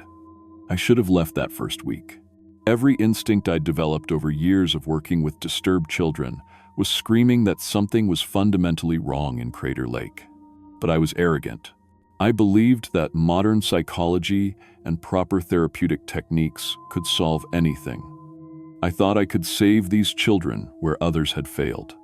My first breakthrough came with a 7-year-old named Emma Rodriguez. Unlike the other children, Emma still showed flickers of normal emotional response. When I asked her about the blue lady, she looked around nervously and whispered, "I'm not supposed to talk about her when other kids are around." During a private session, Emma drew the familiar figure, but added details the other children never included. The blue lady was surrounded by other figures, smaller ones that Emma identified as the children who went swimming. When I asked what happened to these children, Emma's crayon snapped in her small fist. "They have to stay with her forever," Emma said, her voice barely audible. "They have to help her collect more friends, but they don't want to. They cry all the time, but no sound comes out because they're underwater." Emma's drawing showed something that made my blood freeze. The small figures around the blue lady weren't just standing in the water. They were chained together with what looked like lake weeds, their mouths open in silent screams. And at the edge of the picture, barely visible, were more figures walking down from the shore. Children from the town, their eyes black and empty, marching voluntarily into the water to join the collection. "How do you know all this, Emma?" She looked up at me with eyes that held far too much knowledge for a 7-year-old. "Because she shows us. Every night. In our dreams. She shows us what it's like down there. And she tells us we'll understand everything once we join her family." That night, I drove to Crater Lake and stood at the shore, trying to make sense of what I'd learned. The water was impossibly blue, deeper than any lake had a right to be, and unnaturally still despite the wind that rippled every other body of water in Oregon. As I watched, something moved far below the surface, a pale shape that might have been a swimmer or might have been something else entirely. I was about to leave when I noticed something that made my skin crawl. Dozens of small objects along the shoreline that I'd initially mistaken for rocks were actually children's toys. A teddy bear here, a plastic truck there, all of them bleached white by sun and water but arranged in neat rows like offerings to some hungry god. The next morning, I called in sick and spent the day at the local library, researching the lake's history. What I found in the old newspaper archives should have sent me running straight back to Portland. The drownings hadn't started with the Kowalski family. They'd been happening for decades, maybe centuries. Indigenous tribes in the area had legends about Crater Lake being the home of a jealous water spirit who demanded tribute. Early white settlers reported children who would sleepwalk to the lake's edge and had to be physically restrained from entering the water. But the most disturbing discovery was a pattern in the drowning reports. Every 7 years, like clockwork, multiple children would die in the lake during the same weekend. The deaths were always ruled accidental, but the details were eerily similar. Children who were strong swimmers suddenly developing cramps, families whose boats would inexplicably capsize in calm weather, hiking groups where one child would simply walk into the water despite frantic efforts to stop them. The last major incident had been in 2016, 7 children dead over a 3-day period, which meant, according to the pattern, the next collection was due in 2023. This year, I raced back to the school, my mind reeling with the implications. If I was right, if there really was some kind of supernatural entity in the lake operating on a 7-year cycle, then the children I'd been treating weren't just psychologically disturbed. They were being prepared, groomed, their personalities slowly erased to make room for something else. But when I arrived at the school, I found it empty except for Martha, who was sitting in her office, staring at a piece of paper with tears streaming down her face. "They're gone," she whispered. "All of them." Every single child walked out during lunch period. The teachers tried to stop them, but she handed me the paper. It was a note written in crayon, but the handwriting was too perfect, too mature for any child to have produced. Asterisk, the collection is ready. The Blue Lady is pleased with this year's offerings. Do not follow us to the water. Do not try to save us. We go willingly to join our eternal family. Asterisk. I grabbed Martha's keys and drove to the lake faster than I'd ever driven in my life, praying I wasn't too late. But when I reached the shore, I saw them. 43 children walking in perfect formation into the impossibly blue water. Their movements were synchronized, robotic, like they were being controlled by a single consciousness. Emma Rodriguez was near the front of the group. When she saw me, she turned and smiled. But it wasn't her smile. It was something older, hungrier, wearing her face like a mask. "Dr. Chen," she called out, her voice carrying impossibly well across the water. "Thank you for trying to help us.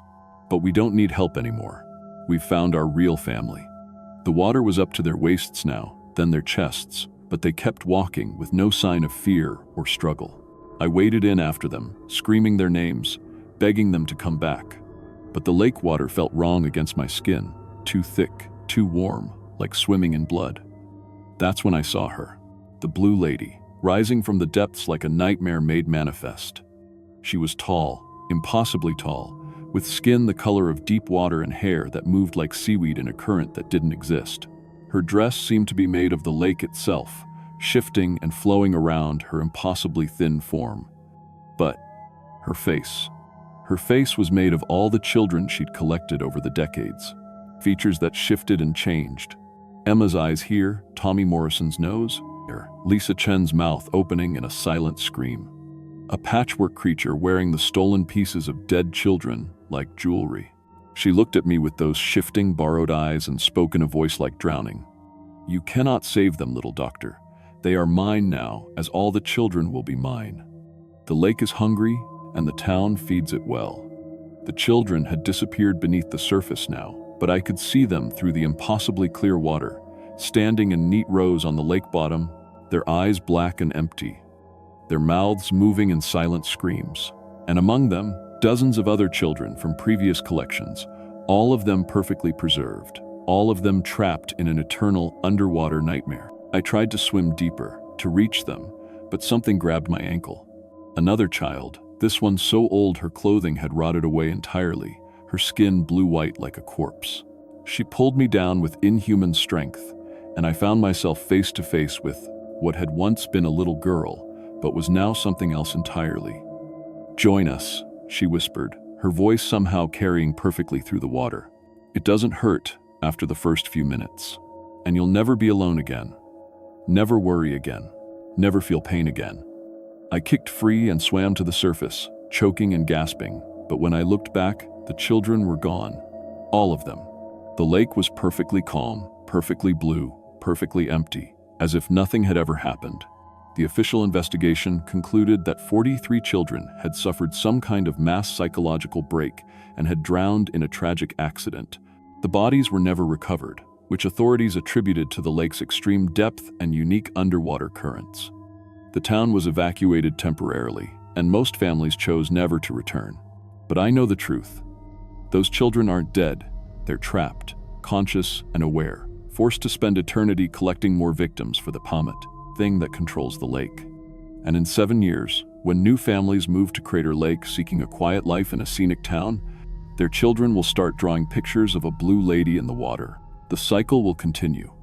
I tried to warn people. I published papers about mass hysteria and environmental factors affecting child psychology. I testified before state committees about the need for better mental health resources in rural communities, but I never told the whole truth, because who would believe it? Instead, I've spent the last year documenting every supernatural incident in Oregon's small towns, hoping to find a pattern, hoping to find a way to stop what happened at Crater Lake from happening anywhere else. What I've discovered is that Oregon is riddled with places like this, towns where the land itself seems hungry for human suffering. Places where things that should have died centuries ago continue to feed on the innocent. This is my warning to anyone reading this. If you're planning to visit Oregon's scenic small towns, research their history first. Look for patterns of unexplained deaths, missing children, families that leave suddenly in the middle of the night. And if you find yourself somewhere that feels wrong, somewhere that makes your skin crawl for no logical reason, trust that instinct. Leave immediately. Don't try to save anyone. Don't try to investigate. Don't let curiosity or professional pride override your survival instincts. Some places can't be saved, only escaped. And whatever you do, don't let your children swim in Crater Lake. The Blue Lady is always waiting, always hungry, and she's had decades to perfect her collection methods. The water is so very blue, and so very deep, and so very patient.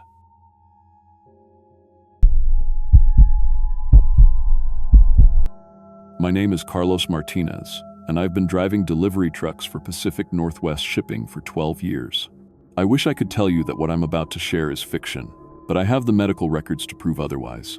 The scars on my hands have finally stopped bleeding, though they still weep a clear fluid the doctors can't identify. What happened in Antelope, Oregon last year didn't just change my life, it changed my DNA. The government sealed the files, paid the survivors, and told us never to speak about it. But people deserve to know the truth about what happened in that cursed town. I've driven every route from Seattle to the California border. Everything from Amazon packages to medical supplies to those weird art installations rich people order online. Rural routes were my specialty because most drivers avoid them. Too much driving, not enough money per mile, and half the time you're delivering to some survivalist living off the grid. But I liked the most drivers' solitude. Just me, the road, and classic rock on the radio. My route covered about 200 miles of central Oregon, hitting tiny towns that bigger companies won't touch. Places like Fossil, Spray, and Mitchell, communities where maybe 50 people still cling to life after the world moved on. These places have a particular smell to them: dust, abandonment, and something else I could never quite identify until Antelope taught me what desperation actually smells like.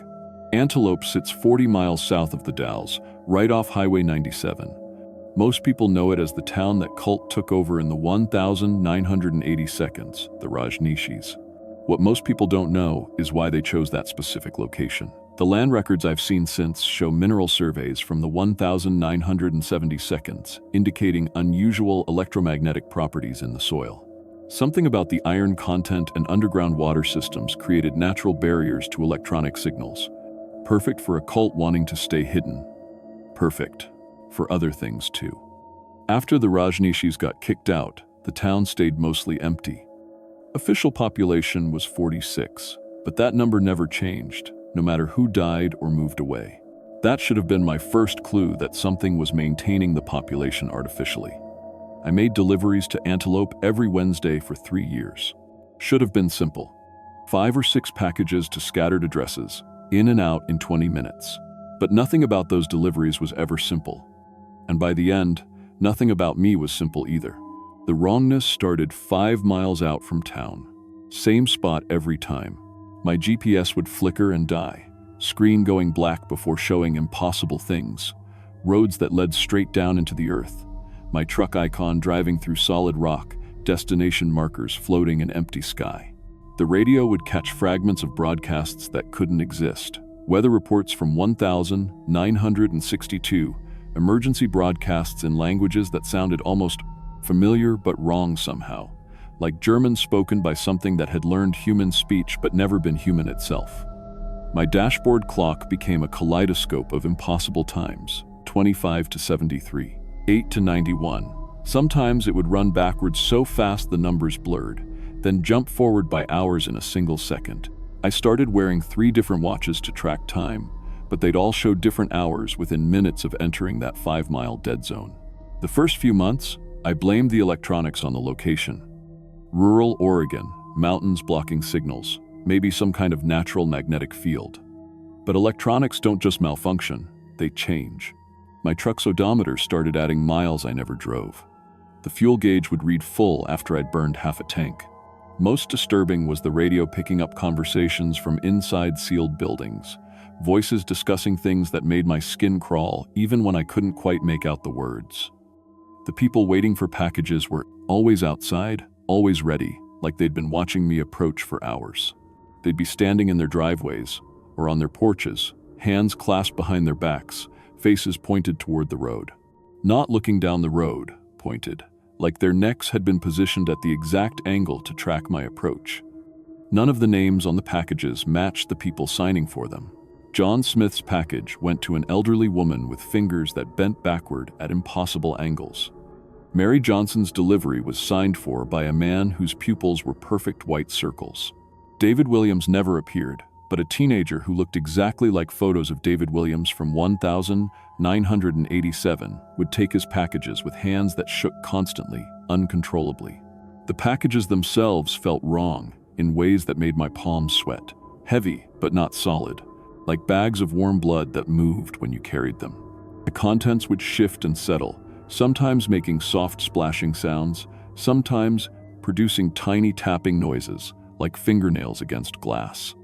Recipients handled them like they contained live animals, carefully, fearfully, but with an addiction that made their hands shake with anticipation. After 6 months of these deliveries, I started keeping a journal of the people I saw. Not because I was suspicious yet, but because something in my brain was screaming that I needed to remember, needed to document, needed proof of what was happening, even though I didn't know what was happening. That's when I noticed the aging. Margaret Fawcett at 412 Main Street. First entry, appeared 45 to 50, brown hair with gray streaks, moderate wrinkles, clear speech. 3 months later, appears 65 to 70, completely gray hair, deep facial wrinkles, uses walking stick, voice trembles. 6 months, appears 80 plus, white hair falling out in patches, severe hunching, skin like old paper, can barely hold pen to sign. But then Margaret got young again. Not gradually. Between one Wednesday and the next, she went from ancient and decrepit to maybe 30 years old. Same facial structure, same voice, but smooth skin, bright eyes, thick brown hair. When I asked if she was Margaret's daughter, she just smiled and signed, Margaret Fawcett, with a hand that didn't shake. I started seeing this pattern with everyone. Rapid aging over months, then sudden youth, like someone had rewound their biological clock. But each cycle left them slightly more wrong than before. Their movements became more mechanical, their blinks synchronized when multiple people were present. Most disturbing was how their injuries healed in reverse. Cuts would appear on young skin, get infected and fester as they aged, then disappear when youth returned, leaving scars that didn't match any wound I'd ever seen. The young people appearing around town weren't teenagers visiting family. They were the aged residents, restored to youth but carrying something else with them, something that made children in other towns cry when these teenagers came near, something that made dogs howl and scratch at their own faces until they bled. In November, I followed one of my delivery addresses instead of just dropping off packages. 528 Oak Street didn't exist on any map, but the GPS, when it worked, showed it as a real location. I found a dirt road behind the abandoned school, tire tracks leading into woods that were too quiet, too still, like the trees themselves were holding their breath. The building I found was new construction, disguised to look old. Concrete and steel painted to resemble weathered wood. But if you looked closely, you could see the seams where prefab sections had been joined. Modern ventilation systems disguised as old chimneys, security cameras camouflaged as birdhouses, and underneath it all, a humming that you felt in your bones rather than heard with your ears. Through the windows, I saw people in lab coats working with equipment that belonged in major research hospitals, not rural Oregon. But it was the smell coming from the building that made me understand this wasn't just medical research. Sweet and rotting, like fruit left in the sun, but underneath that was something metallic and sharp that reminded me of the taste you get in your mouth before you vomit. I watched for 2 hours and saw the truth that still wakes me up screaming. The aged residents weren't just getting treatments, they were being harvested. I watched them wheel Margaret Fawcett in on a gurney, ancient and dying. Through the window, I saw them connect tubes to her arms and drain something dark and thick into collection bags. Then they injected her with something that made her body convulse and change. Skin tightening, hair darkening, years falling away like shed clothing. But what came off the gurney wasn't Margaret anymore. It moved like Margaret, had her face and voice, but its eyes reflected light like an animal's. When it smiled at the technicians, I counted too many teeth. The harvested material went into the packages I'd been delivering to the other residents. They weren't just aging and getting young again. They were sharing biological material, becoming connected in ways that human beings weren't meant to be connected. A collective organism wearing individual faces. That's when I saw the bones. Not graves behind the building, feeding stations. Piles of human remains picked clean by things that weren't quite human anymore. Skulls with bite marks from teeth that grew in spirals. Femurs snapped open for marrow that had been sucked out through holes that were perfectly round, too precise for any animal mouth. The residents of Antelope weren't test subjects. They were larvae. The experiments weren't trying to reverse aging. They were creating something new. Something that could wear human shapes but wasn't limited by human biology. The pharmaceutical companies weren't looking for anti-aging treatments. They were developing biological weapons that could replace entire populations without anyone noticing until it was too late. I ran back to my truck, but they were already waiting. Not the security guards, the residents themselves. All of them, standing in a perfect circle around my vehicle.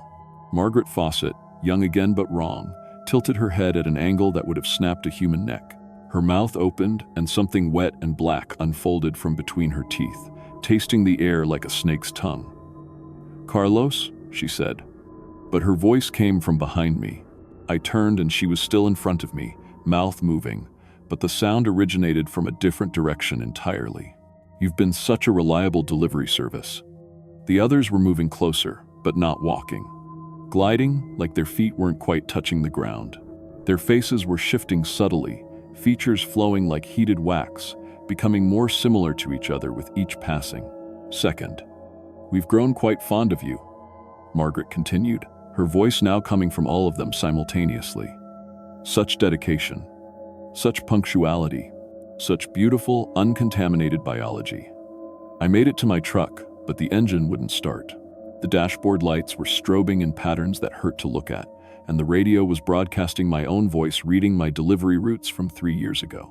My hands were leaving bloody prints on the steering wheel, though I couldn't remember cutting them. That's when I realized the packages I'd been delivering contained more than biological material. They were connected to me somehow, had been marking me, changing me slowly over 3 years of exposure. My aging wasn't just from stress, it was synchronization. They were preparing me to join their collective. I could feel it starting. My thoughts becoming clearer, but less my own. My movements more efficient, but less human. The urge to return next Wednesday, to deliver more packages, to help more residents become what they were becoming. But I still had enough of myself left to fight it. I smashed the truck's window and climbed out, cutting my hands on glass that was too sharp, too perfectly shaped to be natural. The residents moved to surround me again, but they moved as one organism now, and single organisms have single weaknesses. I had started carrying a camera after the electronics began failing, thinking I'd document the strange behavior for some kind of complaint. The camera was dead, but it still had weight. I threw it as hard as I could at Margaret's face. The sound she made wasn't human. None of their sounds were human. They all screamed at once, a noise like metal being torn apart, and I felt something snap in my head like a rubber band breaking. Suddenly, I could think clearly again, and what I was thinking was run. I ran through woods that tried to trip me, past trees that whispered my name in voices of people I'd known who were dead. The forest itself was infected, changed by whatever was happening in that laboratory. Plants grew in geometric patterns that hurt to look at directly. Animals watched from shadows with too many eyes, or eyes in the wrong places, or no eyes at all but still clearly seeing. I made it to the highway and flagged down a trucker who took one look at my bleeding hands and terrified face and drove me straight to Portland. I tried to explain what I'd seen, but the words came out wrong, confused, like part of my mind was still connected to something in Antelope. The investigative journalist I found, Sarah Chen, thought I was having a psychotic break until she had my blood tested. The results showed genetic modifications that don't exist in nature, cellular structures that seem to be part human and part something else. When she tried to publish her findings, her editor killed the story, and she was transferred to cover high school sports. It took 3 weeks to find someone who would listen. Dr. Elizabeth Hartwell at OHSU had been tracking unusual medical cases across rural Oregon and recognized what I was describing. She'd found similar genetic modifications in patients from other small towns, always associated with pharmaceutical research programs that officially didn't exist. Dr. Hartwell contacted federal authorities, but by the time they raided Antelope, the laboratory was gone. Completely gone, like it had never existed. Just bare ground where the building had been. Soil that tested positive for biological contamination, but negative for any known substances. The residents were gone too. All 46 of them vanished without a trace. No forwarding addresses, no death certificates, no record of them ever living anywhere else. It was like they'd been erased from existence. But I know they weren't destroyed. They evolved, moved on to the next phase of whatever they were becoming, because I still feel them sometimes. Late at night, when my hands start bleeding again, a presence at the edge of my consciousness, patient and vast and completely alien. They're still connected to me through whatever modifications they made to my DNA, still waiting for me to finish becoming whatever they wanted me to become. The government classified everything, paid me to stay quiet, gave me a new identity, moved me to a different state. But the modifications they made to my biology are permanent. I age differently now, faster some days, slower others, sometimes not at all. My reflection doesn't always match my movements. My shadow falls in directions that don't match the light source. Dr. Hartwell was found dead in her office 6 months later. Apparent suicide, but the security cameras showed her having a conversation with someone who wasn't there, someone she seemed to recognize and trust. Her final notes mentioned breakthrough research into consciousness transfer and biological networking that could revolutionize medicine. Her research disappeared with her death. I don't work as a driver anymore. Can't. Every time I get behind the wheel, I feel the urge to drive back to Antelope, to finish what they started. Instead, I work night security at a Portland warehouse, surrounded by concrete and steel and nothing organic that they could use to reach me. But I know they're still out there, still spreading, still evolving. Because the Antelope experiment wasn't unique. Dr. Hartwell's files mention similar programs in Nevada, Montana, Wyoming, anywhere isolated populations could be converted without attracting attention. Small towns where people disappear gradually and no one notices because no one expects small towns to last forever anyway. If you ever find yourself driving through rural areas and notice a town where something feels off, where your electronics malfunction, where the people move wrong, where children are afraid for reasons they can't explain, don't stop, don't deliver anything, don't even slow down. Because once you're marked, once they start changing you, there's no going back to being entirely human. And the thing they're creating, the collective organism wearing human faces, doesn't plan to stay hidden in small towns forever. They're practicing, learning, getting ready for somewhere with a much larger population. The bleeding in my hands has started again as I write this. That means they're close. That means it's time to move to another city, another state, another attempt to stay ahead of whatever I'm becoming. But I wanted people to know the truth first. About Antelope, about the experiments, about what's coming for the rest of us. When the small towns start emptying out completely, when entire rural populations vanish overnight and the government explains it as economic migration, remember this story. Remember that some disappearances aren't abandonment, they're recruitment, and they're getting hungry for cities.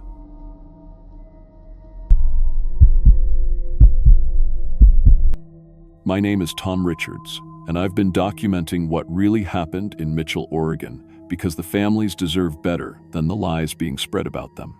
I was the janitor at Mitchell Elementary for 3 months in 2019, and I'm probably the only person left alive who saw the truth about what those things did to our children.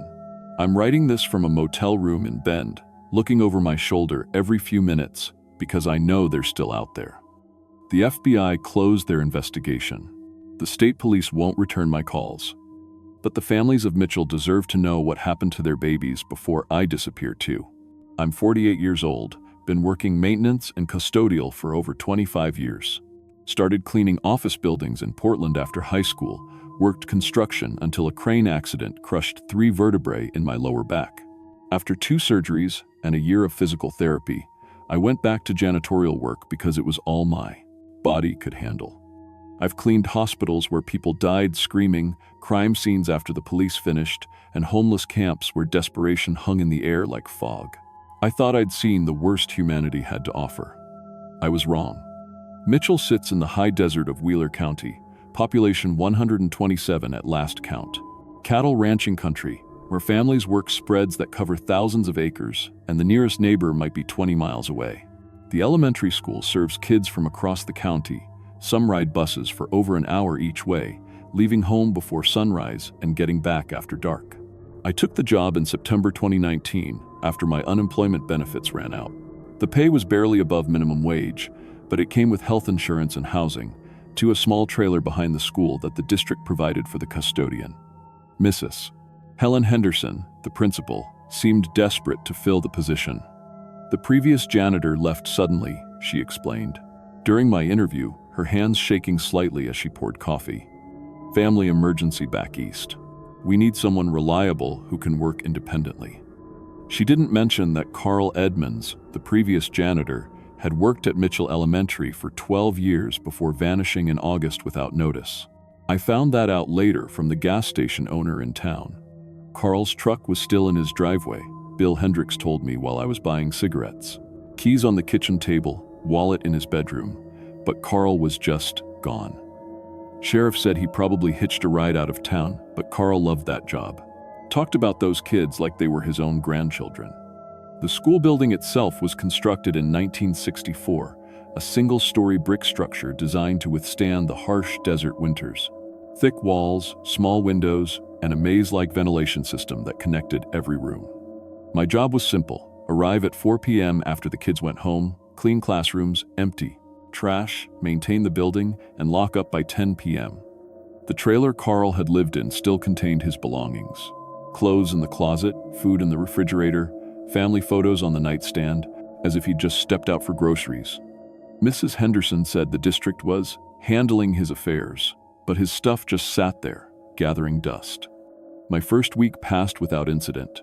The building was well maintained, and the kids seemed like typical small-town children, polite, curious, maybe a little too quiet. But it was their artwork that caught my attention immediately. Every classroom was covered with student drawings, but these weren't the usual rainbows and stick figures you'd expect from elementary students. These children drew creatures, detailed, sophisticated illustrations of insect-like beings with elongated limbs, compound eyes, and segmented bodies.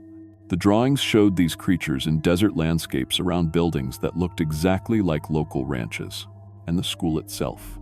In Mrs. Patricia Larson's third-grade classroom, 8-year-old Emma Chen had drawn a family of 4 standing outside a house while dark figures watched from behind hills. The detail was incredible. You could see the fear in the stick figures' faces, the menacing posture of the watchers. At the bottom, in careful block letters, Emma had written, "The night they came for us." I asked Mrs. Larson about the artwork while emptying her trash bins. She glanced at Emma's drawing and quickly turned it face down. "The children have been having nightmares," she said, not meeting my eyes. "Dr. Morrison says it's normal for kids this age to have active imaginations about desert wildlife." But Dr. Morrison, the town's only physician, had pulled his own granddaughter out of school 2 weeks earlier. Family trip, according to the office records. The teachers all reacted the same way when I mentioned the drawings. Nervous deflection, quick subject changes, eyes that darted to the windows like they expected to see something watching. And I noticed that pickup time had become almost frantic. Parents would arrive exactly at dismissal, collect their children quickly, and drive away without the usual socializing. No after-school activities, no kids playing on the playground. By 4:15 p.m., the parking lot was empty except for my beat-up Ford. During my second week, I found the scratches, deep gouges in the drywall near the windows of every classroom, always at shoulder height for an adult. 4 parallel lines, too wide for human fingers, carved into the walls like something had been testing the barriers between inside and outside. The marks were fresh. White gypsum dust still clung to the grooves. I documented everything with photos and reported it to Mrs. Henderson the next morning. She studied the images on my phone with trembling hands. "Vandalism," she said finally. "I'll contact the sheriff's department." Sheriff Ray Kowalski came by that afternoon, a big man with tired eyes who'd been protecting Wheeler County for over 20 years. He examined the scratches with the same expression I'd seen on combat veterans. TOS, someone who'd witnessed things that didn't fit into normal categories. "Tom," he said quietly as we stood in Mrs. Larson's classroom, "how much did Mrs. Henderson tell you about why you got this job?" Previous janitor had a family emergency. Sheriff Kowalski was quiet for a long moment, staring at the claw marks. Carl Edmonds didn't have any family. Been alone since his wife died 6 years ago. He turned to face me. The night Carl disappeared, I got a call about screaming coming from the school. When I arrived, the building was locked up tight, but Carl's cleaning cart was in the hallway, and there was blood on the floor near these same scratch marks. What happened to him? Officially, he left town for personal reasons. Unofficially, Sheriff Kowalski lowered his voice. "I think something took him. Same something that's been taking families from this county for the past year." That's when I learned about the others. The Morrison family had vanished in July. Overside. Live 2 parents and 2 children, gone from their ranch without a trace. The Washingtons disappeared in May, leaving behind cattle that starved in their pens. The Chen family, the Kowalskis, Sheriff Ray's own brother and sister-in-law, the Hendersons, all gone within the past 12 months. 12 families, Sheriff Kowalski said.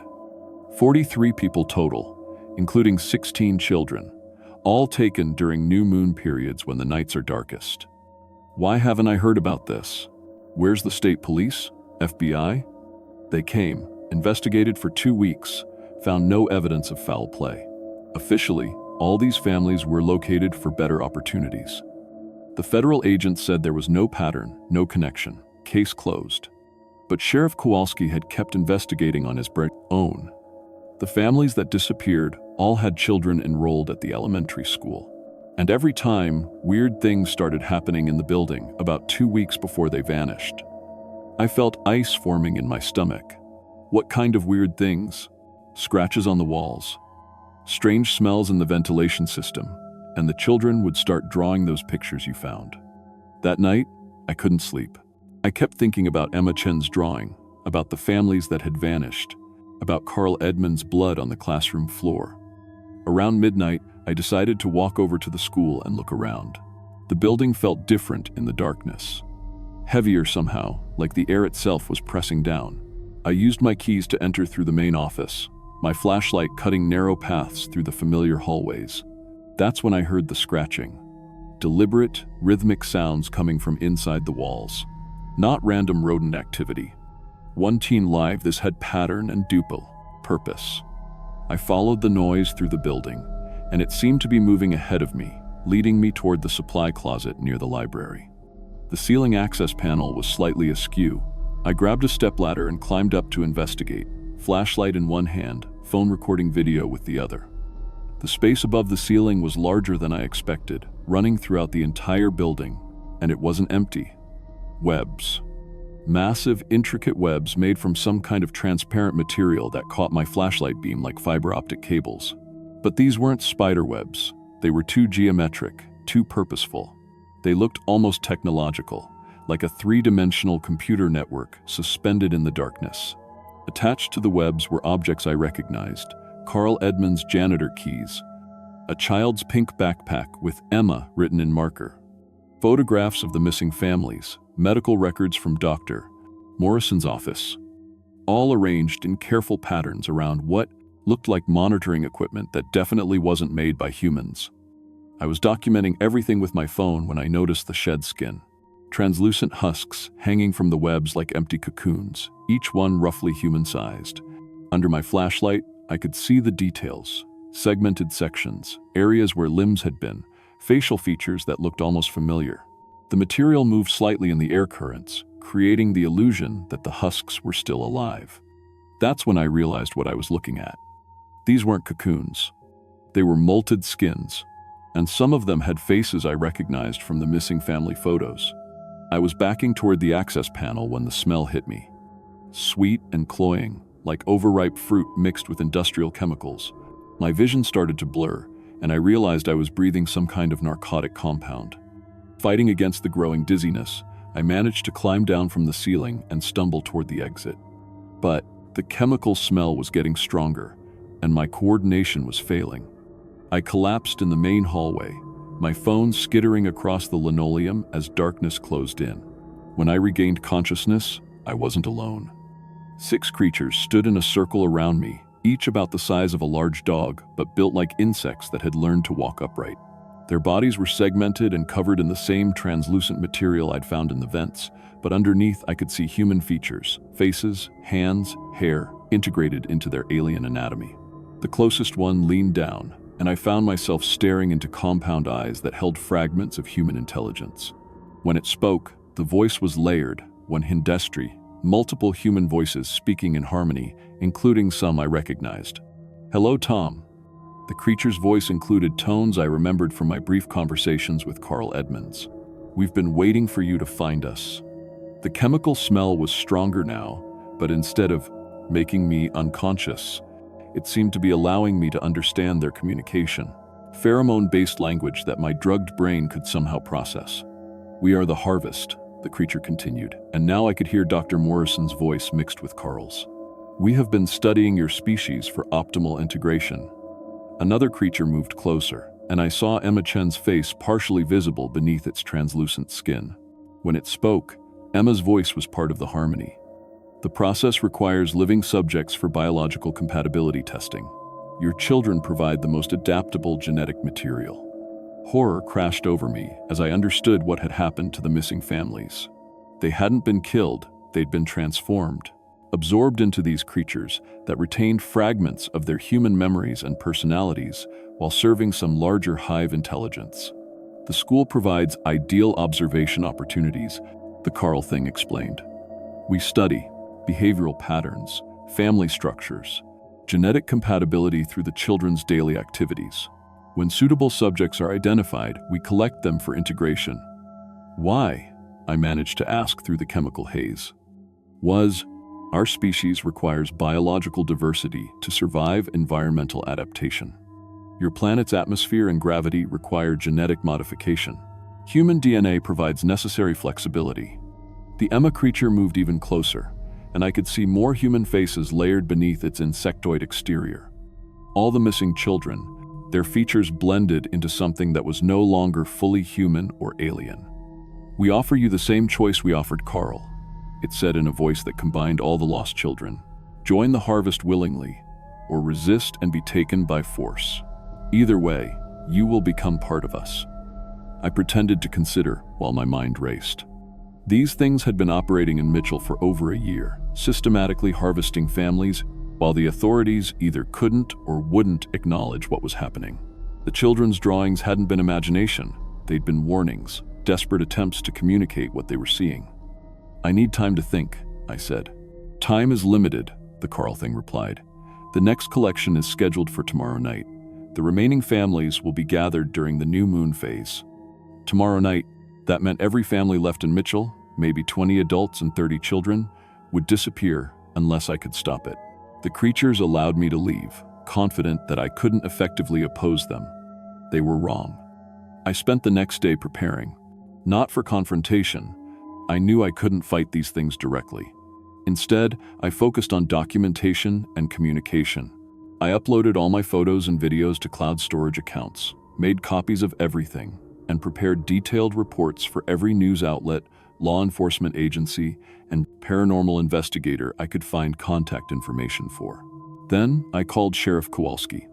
"Ray, it's Tom Richards. I need you to listen carefully and not hang up, no matter how crazy this sounds. I told him everything. The creatures in the ceiling, the transformed humans, the planned harvest of the remaining families. To his credit, Sheriff Kowalski listened without interrupting. Jesus Christ, Tom. I knew something like this had to be happening, but hearing it. His voice was shaky. What do you need me to do?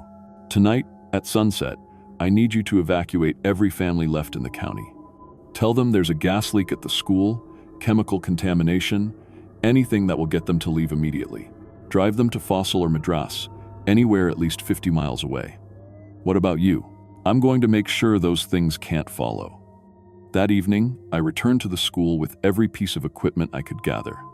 Gasoline from my truck, road, flares from the emergency kit, the propane torch I used for maintenance work, and Carl Edmund's spare keys, which I'd found in his trailer. The creatures were expecting me. As soon as I entered the building, they emerged from the vents and ceiling spaces. Dozens of them now. More than I'd seen before. The Carl thing approached first. You have made your decision? Yes, I said. I've decided to burn this place to the ground. I triggered the first road flare and tossed it into the gasoline I'd poured throughout the main hallway. The flames spread quickly, and the creatures shrieked in harmonized human voices as the fire reached their web network in the ceiling. But they didn't just retreat. They attacked. The next few minutes were pure nightmare. Creatures that had once been my neighbors and their children swarmed around me, trying to drag me toward the spaces they'd prepared for integration. I fought them with the propane torch, setting their webs on fire, destroying the monitoring equipment they'd built throughout the school. The Emma thing grabbed my arm, and I felt something like electric shock as it tried to inject me with transformation chemicals. I managed to break free and ignite another section of their network, but more creatures kept emerging from spaces I hadn't known existed. The fire spread faster than I'd expected. Within minutes, the entire building was becoming an inferno, and I realized I might not make it out alive. But the creatures were in worse shape. Their biological network was burning, and they seemed unable to function independently once it was destroyed. I made it to the exit just as the roof began to collapse. Behind me, I could hear the creatures screaming in voices I recognized. Carl, Emma, Doctor, Morrison, all the lost families crying out as their transformed bodies were finally released from whatever had been controlling them. Sheriff Kowalski found me sitting in my truck, watching the school burn. He'd successfully evacuated 23 families, 67 people who would have been taken that night. It's over? He asked. This part is, I said. But there are probably other sites, other schools. This was just one harvesting operation. The official story blamed the fire on faulty electrical wiring. The state fire marshal found accelerants but ruled it an accident. Mrs. Henderson collected insurance money and moved to California. The school district consolidated with neighboring counties, and Mitchell Elementary was never rebuilt. I left Wheeler County the next week. Couldn't stay in a place where I'd seen what humans could become. But I've continued monitoring reports from small towns across the Pacific Northwest, looking for patterns. Children drawing strange creatures, families disappearing during new moon phases, unexplained scratches on school walls. I've found 17 locations that match the pattern. 17 schools where something like what happened in Mitchell might be happening right now. The FBI won't listen. Local authorities are either compromised or too scared to investigate. But I'm documenting everything, building a database of evidence that can't be ignored forever. If you live in a small town and your children start drawing monsters, pay attention. If families begin disappearing and authorities dismiss it as relocations for job opportunities, start asking questions. If you work in a school and find scratches on walls, shed skin in ventilation systems, or evidence that someone is studying your students, don't ignore it. Most importantly, if you encounter creatures that speak with the voices of missing people, don't listen to their offers. Fire works. Destroying their networks disrupts their control. And sometimes, saving the living means letting the transformed finally die. I'm still out here, still watching, still documenting, because the families of Mitchell deserved better than lies about job, relocations, and every child drawing pictures of monsters deserves someone who will believe them.